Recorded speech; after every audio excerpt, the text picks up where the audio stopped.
as a multilingual person myself who has been really interested in the experience of multilingual student writers across the curriculum, and been involved in research studies on it and co-authored a couple of publications on it, I'm really interested in the value added that the student population brings to our classrooms.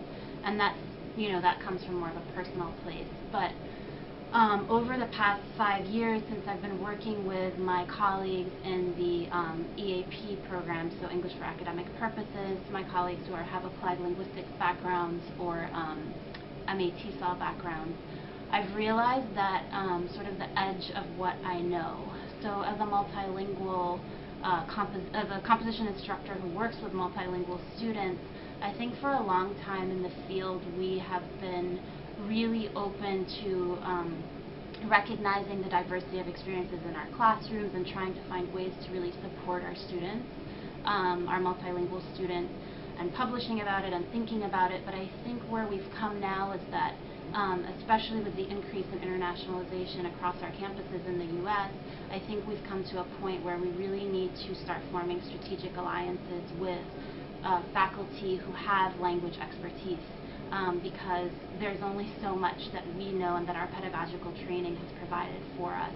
And so I think for me now, my guiding principle has really changed, and it used to be this sort of appreciation and celebration and recognition of the diversity, and now it's more of a recognition of my own limitation as a writing instructor, my own limitations as a writing instructor, and where I feel like I need to reach out to my counterparts who have the linguistic background.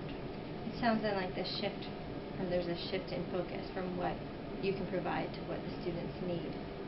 And providing that, not just the openness and the we're grateful that you're here. But wait, what do you practically need? Right, and how much can I give you what you need? I mean, there's a sort of an edge to that, and recognizing that edge. So teaching multilingual writers, I bring the same sentiment. I think these students, first just background, they're recruited to come here. So they go to fairs and international events, and for our international students in particular. And they hear about George Mason and they're excited to come, and so when they arrive in our classrooms, it's because we've invited them. And so I think it's important for us as faculty to treat them as invited, sought-after students who are in our classes because we want them here.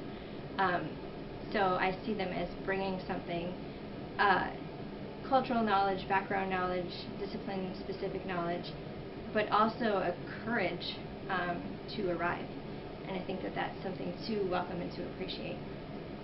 As far as meeting their needs and broadening out, so not just focusing on international students, but multilingual students in general, because we have a large multilingual population that's not coming from another country on a certain visa type.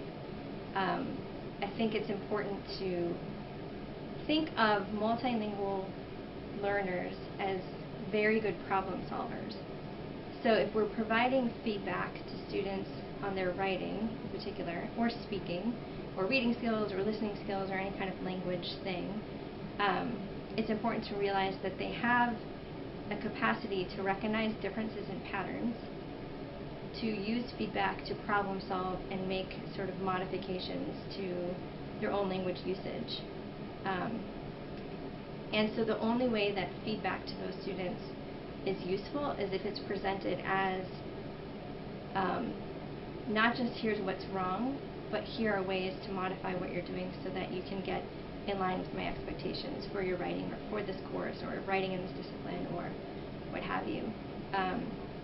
So a lot of times when I work with faculty on their ability to work with multilingual writers, there needs to be a push for those faculty to not just give the marginal comments like this is awkward, or this doesn't make sense, or I don't understand. I hear faculty say things like these students are inarticulate, or I can't.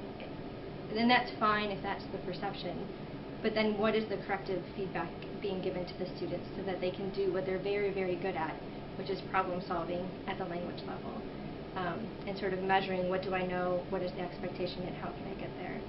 So always providing feedback to students in a way that is sort of focusing on here's the problem and here's something you could do to resolve that problem or move toward the expectation that I have. So that's kind of a bigger picture thing. I would also say all writing instruction for multilingual students, but I think this is true for any population, needs to be oriented to the students' academic goals. So what are they trying to do in this assignment? How is that tied to what they're trying to do in their program? How is that tied to what they're trying to do after the program? And so on. A lot of times I think our students in particular feel like, is this an expectation that you have for my writing because you are who you are and this is an idiosyncratic thing that you're requiring? Or is this something that you're asking of me because it's going to prepare me to use these same sorts of writing skills or strategies in other contexts in my academic career in general?